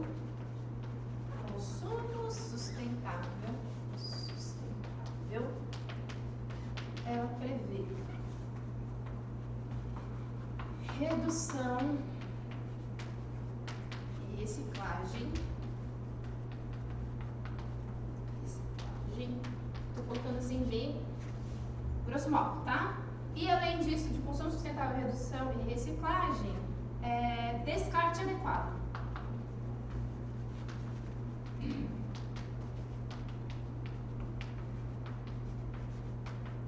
Descarte adequado, beleza. Além disso, ela institui a responsabilidade compartilhada dos geradores de resíduo, dos fabricantes, importadores, distribuidores, comerciantes, o cidadão e titulares de serviço de manejo dos resíduos sólidos urbanos na logística reversa dos resíduos e embalagens do pós-consumo. Ou seja, ela também trabalha aí com uma dimensão de responsabilidade. Além de trabalhar com tudo isso, ela também prevê essa responsabilidade, ou seja, as empresas que vendem, produzem, lucram e tal, elas também precisam ser responsáveis por essa, o que a gente chama aqui de logística reversa, né? Então, hoje você vê alguns programas de algumas empresas que elas recebem as embalagens dos produtos novamente, né? Então, elas têm alguns programas a gente chama isso de quase como se fosse uma circularidade no processo, né? Por quê? Porque ao mesmo tempo que você produz aquela embalagem que você vende, você consome, você consegue voltar isso para dentro da empresa e fazer com que haja um círculo, né? Fazendo com que esse tipo de bem não seja descartado, eventualmente produza uma toneladas e toneladas de lixo, isso vá parar no descarte incorreto. Então, seria uma tentativa aí de trabalhar, não só com a responsabilidade das empresas, né? Produtores, fabricantes e consumidores, comerciantes, às vezes o próprio comércio que vendeu recebe, então, frasco de perfume, acabou o perfume, você pode devolver na própria loja, mas também o próprio cidadão, né? Ou seja, existe também aí uma questão de responsabilidade do cidadão. Então, essa questão de responsabilidade, ela também aparece na política. Responsabilidade. Já está pipocando ideia aí na tua cabeça? Responsabilidade. Você fala assim, Emily, essa política aí, não sei não se está funcionando, né? Consumo sustentável, reeducação e reciclagem. Em 2010, coleta seletiva, já falava de descarte adequado, reciclagem. Para ter reciclagem precisa ter coleta seletiva. E aí, na tua casa tem? Essa lei é de 2010, né? Política de 2010. Então, 2021, se não tem, o que aconteceu, né?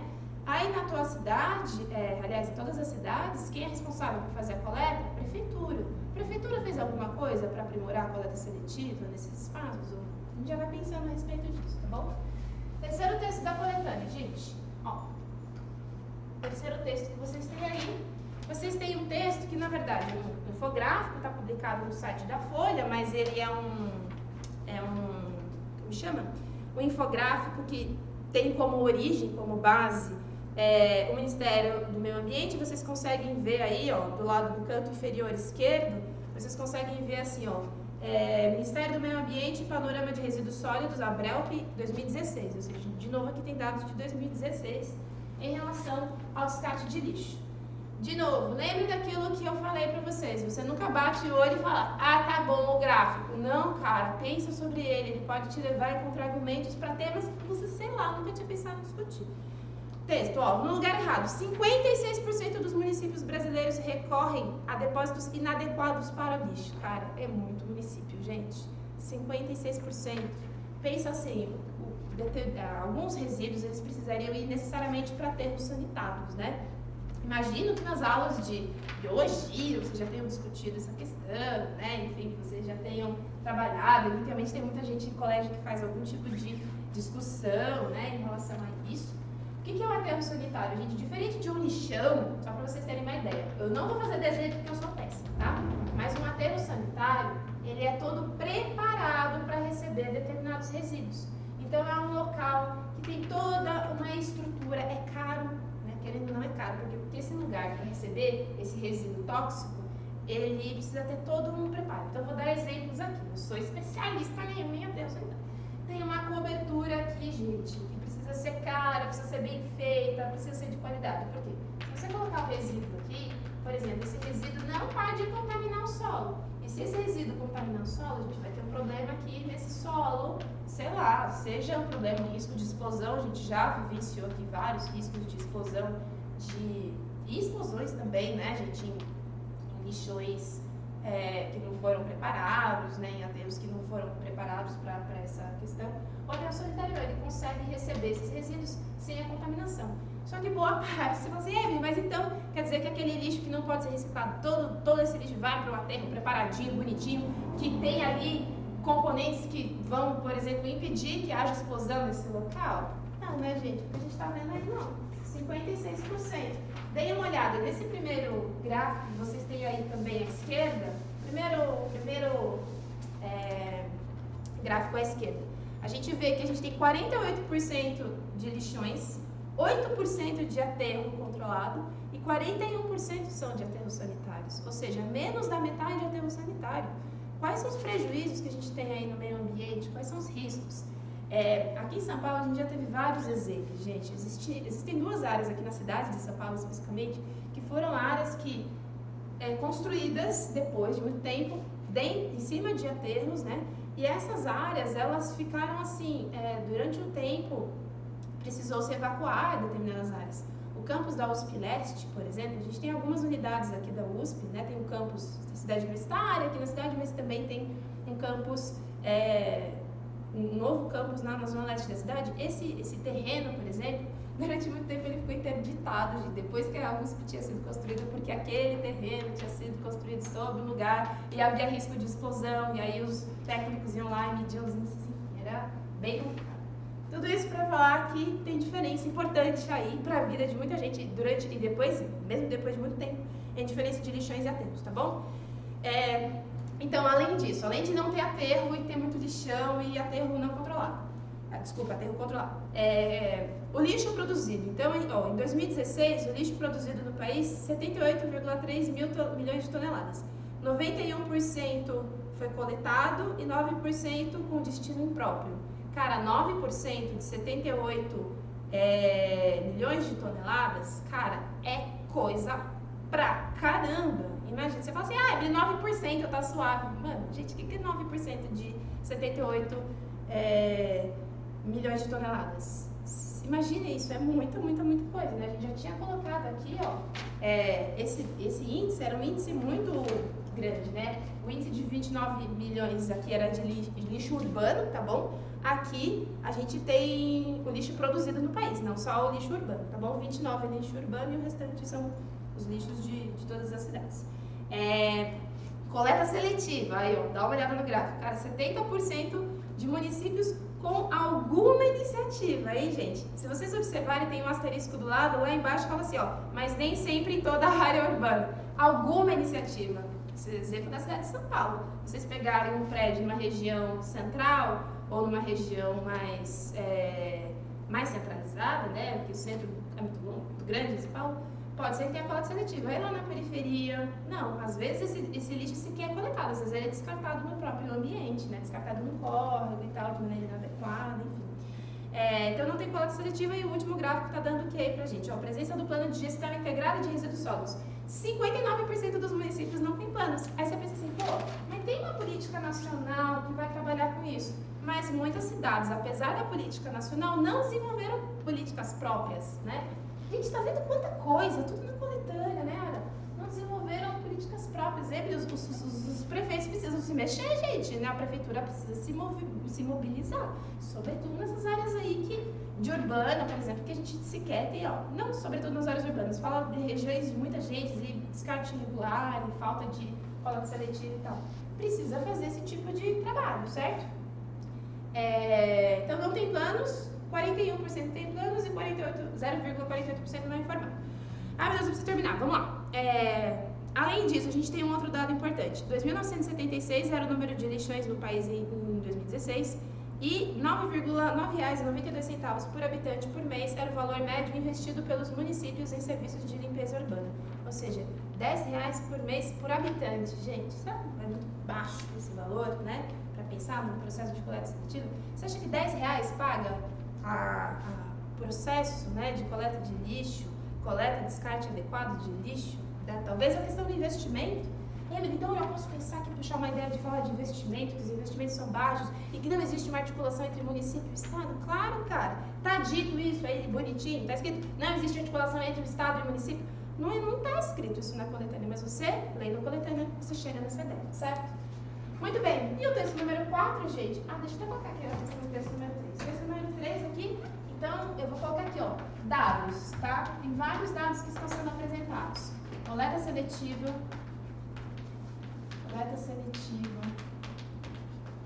descarte irregular,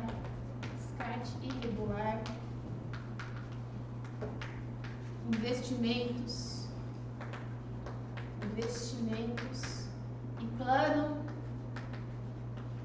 de ação. Beleza. E o texto número 4, na verdade, não é um texto... É um texto misto, né? A gente tem uma palavrinha aí, mais uma imagem e um texto misto. Um texto com imagem e uma palavra, que é a palavra socorro. Vocês têm aí uma pessoa e meio uma série de sacos de lixo aí, cheio de moscas, né? Dá pra ver umas baratinhas aí nesse lixo, caixas abertas. Vocês veem que tem parte de lixo reciclado, né? Tem umas caixas, tem lata, né? Tem alguma coisa que alumínio a gente recicla bastante no Brasil. Não necessariamente por política, né, gente? A nossa reciclagem de alumínio acontece muito em função da falta de empregos, né? Muitas pessoas reciclam lixo porque não tem mão de obra, não tem empregos, não tem emprego fixo, etc, né? Então, grande quantidade de lixo, grande quantia de lixo, e como isso afeta a população. Grande quantia de lixo afeta a população. Você já tem aí algumas ideias que você anotou, que você quer organizar? Como que você quer colocar isso, né? O que você pode falar? Gente, existem várias questões aqui que a gente pode elaborar, tá bom? Eu não vou listar todas elas. Mas, Emily, posso falar sobre como as empresas, elas não têm essa preocupação em cumprir as políticas, porque elas também não são fiscalizadas pelo Estado, né? Ou seja, essa questão da economia circular, de a gente produzir e o descarte do equipamento voltar para a empresa para que diminua-se o descarte, né, em aterros, etc., as coletas, ela não acontece, isso não é especializado, as empresas não querem gastar dinheiro com isso. A gente pode falar sobre isso? Também pode falar sobre isso. Isso também tem a ver com a gestão. Emily, eu posso falar sobre a consciência da população, que a população também não tem uma consciência ambiental. A gente fala aqui sobre consumo sustentável. Consumo sustentável, as pessoas nem sabem direito o que isso significa. Consumo para as pessoas, às vezes, é simplesmente a ideia de comprar. As pessoas não pensam na ideia do descarte. Tudo aquilo que a gente compra, a gente descarta. Você pode não descartar hoje, não pode descartar amanhã. Mas em uma hora você vai descartar, tá bom? Então, que as pessoas pensam nisso, quando elas compram alguma coisa, aquelas embalagens, sacolas plásticas e tal, qual é o destino disso, onde isso vai parar? Puxa vida, a gente vê a contaminação dos oceanos e como que essa relação se sustenta? Posso falar sobre isso? Claro que pode. Emily, posso falar da própria... O que a gente estava falando agora? Posso falar da própria relação entre as esferas das autoridades, né? Então, poxa, tem a política nacional, mas a prefeitura não cria planos para isso, né? Então, não, as prefeituras precisam criar planos. E como que elas teriam que criar planos? Poxa, elas precisariam fazer mapeamentos a respeito disso, né? Elas precisariam mapear essas regiões, observar que tipo de descarte, qual que é a necessidade, criar, investir, incentivar cooperativas de reciclagem de lixo, trabalhar e investir pesado nisso, né? Se é uma cidade que tem um descarte muito grande de lixo não reciclável, a gente precisa de aterros sanitários e precisa de investimento nisso. Precisa ter um investimento que seja maior. Por quê? Porque esse investimento maior, você vai falar assim, mas vai gastar dinheiro. A gente vai gastar dinheiro, a gente precisa gastar dinheiro para que a gente não gaste com outros futuros problemas. Investir numa prevenção, em consciência, investir em reciclagem, em descarte adequado, vai evitar que a gente tenha gastos com saúde, né? Porque isso pode afetar a saúde da população, haja vista lá que a gente estava vendo no texto número 4. Pode evitar que a gente tenha gastos com meio ambiente. Então, você tem uma área que está poluída, dependendo da área, você não pode fazer nada naquela região, porque aquela região tem risco de explosão, então não adianta nada, você precisa pensar numa maneira de fazer a questão da maneira correta, né? Fazer o descarte correto. Pode pensar em conscientização da população, tem uma série de questões que a gente pode pensar aí para trabalhar com os problemas. O que eu ia sugerir que vocês fizessem? Fazer um roteirinho, tá, gente? Todo o meu tempo limite aqui. Então, como que a gente poderia pensar nisso, elaborando aí um roteiro para se pensar nesse tema? Vou trazer aqui uma ideia para vocês, mas é só uma ideia, tá bom? Olha só. Estou pensando nesse tema aqui da gestão do lixo no Brasil. Na minha introdução, para introduzir esse tema, eu lembrei de um repertório que talvez vocês conheçam. Vocês já assistiram um documentário chamado Ilha das Flores, né? Do grande diretor do Sul, do Rio Grande do Sul, não sei se ele é porto-alegrense, que é o Jorge Furtado, né? Ele tem aí uma série de livros e roteiros, é um roteirista muito grande, muito importante para o Brasil. Ele tem um filme que se chama Ilha das Flores. Então, o que eu vou fazer? Nesse filme, ele conta lá a história de como um tomate, desde a colheita desse tomate, ele é descartado, e nem sempre ele é descartado no lugar errado. E todos esses processos, né, o consumo que não é sustentável, como a gente descarta um alimento que nem era para ser descartado no momento que a gente descarta. Então, eu vou começar lá no meu repertório e vou colocar o filme Ilha das Flores. Então, na minha introdução, eu vou introduzir esse tema já com o repertório, que é para eu garantir minimamente aí um repertório que está falando sobre o tema da redação pertinente, produtivo, etc. Vou falar sobre o filme Ilha das Flores. E vou relacionar esse filme com o processo de gestão do lixo no Brasil, que é ruim. Assim como mostra lá no filme, né, existe uma etapa aí que não existe consciência, não existe um descarte adequado, né, e isso ainda vai fazer com que, né, ali no Ilha das Flores, esse descarte ainda vai ser repartido entre os porcos, as pessoas, etc. Tem uma questão de pobreza muito grande. Ilha das Flores, beleza. Qual que vai ser a minha tese? Bom, eu vou falar que assim como no Ilha das Flores, esse descarte, essa gestão do lixo, ela não acontece no Brasil, ela não é adequada no Brasil. E eu vou falar sobre duas coisas, sobretudo. Eu vou falar que o Estado falha, por exemplo, em oferecer uma infraestrutura adequada para essa coleta. Então, a minha primeira questão vai ser, ele falha ao oferecer uma infraestrutura inadequada, deixa eu tirar essa setinha aqui, voltando mais para baixo, adequada. E eu vou falar que o Estado falha também ao promover uma educação, ao faltar uma educação ambiental entre a população. Então, eu vou relacionar um pouco essa questão da educação, da redução e da reciclagem em relação ao consumo sustentável. Não adianta nada a gente vai continuar coletando milhões de toneladas enquanto a gente também não pressupor uma redução da produção de lixo individual. A gente sempre vai continuar coletando um número muito grande. Então, eu vou falar que existe uma infraestrutura inadequada e existe uma ausência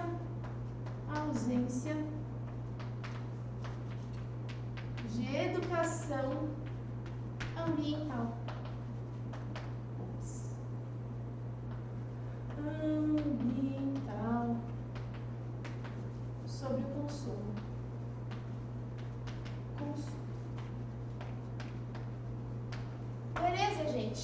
que eu vou trabalhar agora no segundo e no terceiro parágrafo? Bom, vou trabalhar com cada um desses caras aí que eu anunciei. Primeiro, eu vou falar dessa infraestrutura que é inadequada. Então, o que eu vou falar? Vou trazer aqui, vou falar sobre os aterros que são, que não existem, né? Esses aterros sanitários, essa falta que a gente tem dos aterros. Posso falar aqui também dessa infraestrutura inadequada, sobre a própria ausência de coleta seletiva, né? Então, assim como a gente não oferece estrutura, não tem aterros, não há coleta seletiva. Coleta seletiva. E qual que é a ideia? Olha só, coleta seletiva. Estou só colocando aqui as palavras-chave, tá, gente? Para a gente não se perder na nossa questão. Emily, eu posso trabalhar aí com algum repertório? Sim. Eu posso falar que essa falta de estrutura aí dos aterros e da coleta seletiva faz com que a gente tenha muitos problemas em outras áreas da nossa vida pública em função dessa má administração de infraestrutura. Quais seriam as possíveis consequências para isso, Emily? A gente pode ter consequências de saúde e também no ambiente, posso até falar dos biomas. Ou seja, de alguma maneira, a gente deixa de garantir direitos sociais básicos, a gente deixa de garantir o direito à saúde. As pessoas podem ficar doentes, né? A gente pode falar sobre as possíveis doenças geradas também pela falta de estrutura, por essa oferta tão grande, essa má administração tão grande de lixo. E no outro parágrafo, você falou de uma ausência de educação ambiental sobre o consumo. Sim, a gente não pensa, a população não pensa sobre essa questão de consumo, não aprende tem a ideia de que, puxa, não vou comprar, não preciso, porque depois eu vou ter que descartar, né? A gente sempre pensa em consumir demais. Então, de novo, vou retomar aquela ideia que eu já tinha anunciado ali. Vou falar que a educação ambiental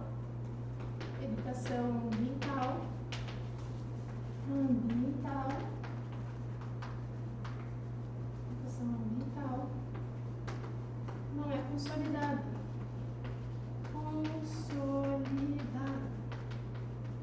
Posso desenvolver aqui a ideia de que a gente vive para o consumo, né, gente? A gente vive para consumir, a gente não está muito... A gente pensa em comprar. Como é que a gente vai descartar? Ninguém pensou sobre isso, né? E para pensar nessa ideia, tem até um livro bem legal do Bauman. Eu sei que tem muita gente que fala, não gosta de citar o Bauman, etc. Mas ele tem livros que ele vai falar sobre tudo, sobre isso. Tem um livro dele que ele fala da vida para o consumo, né? E ele fala como as sociedades contemporâneas, elas foram criadas, inspiradas para que o consumo fosse a regra geral, né? Então, é viver para consumir. O consumo é um item, um aspecto fundamental da vida. Então, eu vou citar aqui também o Bauman em Vida para o Consumo. Para o consumo. Vida para o consumo. Tá bom. O Estado falha aqui, o Estado falha aqui. Fala em não oferecer educação ambiental e falha na infraestrutura. Como é que eu posso resolver essas questões? Vocês podem, pessoal, pensar em uma proposta que resolva esses problemas ou, caso queiram, em duas propostas de intervenção. Eu posso pensar, por exemplo, que cabe aí ao Ministério do Meio Ambiente, em parceria com as prefeituras, pensar em planos efetivos, né, de coleta seletiva. Como que eles pensam nesses planos seletivos? Criando conselhos, criando mapeamento. Quando a gente não sabe direito como a gente resolve um problema, a gente tem que criar um conselho que vai discutir como resolver esse problema.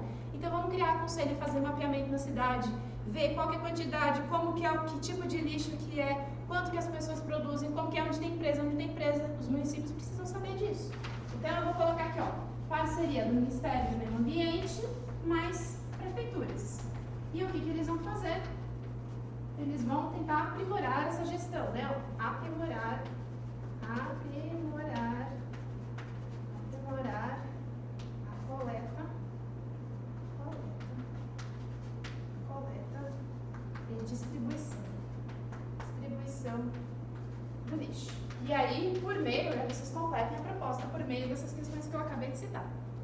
Se eu quiser pensar, por exemplo, nessa educação ambiental, também eu posso dizer que o governo federal precisa criar programas de educação ambiental, como mandam lá a Política Nacional de Resíduos Sólidos, certo? Então, o governo federal também vai tentar informar a população ou ampliar a informação sobre a população população, né, com a população, a respeito dessa educação. Então, como? Criando uma disciplina nas escolas, criando programas de incentivo, fazendo campanhas publicitárias para incentivar as pessoas a consumirem de maneira adequada. Todas essas ações, elas podem ter resultados efetivos, tá bom? Informar a população.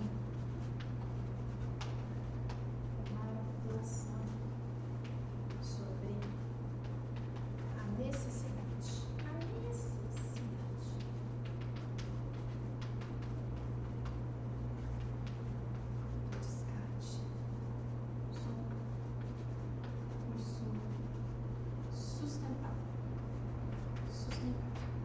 Tudo bem até aqui, gente? O que acontece? Quando eu fiz isso daqui, eu dei um recorte, eu li a coletânea, eu pensei sobre um pouco esse tema e eu criei um roteiro que tem tudo aquilo mais ou menos que eu preciso para pensar na minha intervenção. Eu poderia fazer uma intervenção só que resolvesse esse problema? Você poderia também, tá bom? Se você se sentir mais segura, faça 2 intervenções. Pessoal, desculpa o limite do tempo ultrapassado, queria agradecer a todos vocês, queria desejar uma excelente prova de redação no Enem, nos 2 dias que vocês forem fazer, que vocês tenham muita tranquilidade, muita serenidade, muita paz e muita paciência para fazer uma ótima prova. E desejo a todos também um ótimo resultado, mesmo que vocês não façam o Enem, mesmo que vocês façam outras provas de outras faculdades, que vocês consigam iniciar o sonho de vocês aí nas carreiras de formação superior, que é tão importante no nosso país, no ano de 2021, tá bom? Então, um beijo grande para vocês, não esqueçam de assinar as redes sociais nossas no ESAG, etc. E espero encontrá-los aqui numa próxima oportunidade, tá bom? Então, um beijo grande para vocês e até mais. Tchau!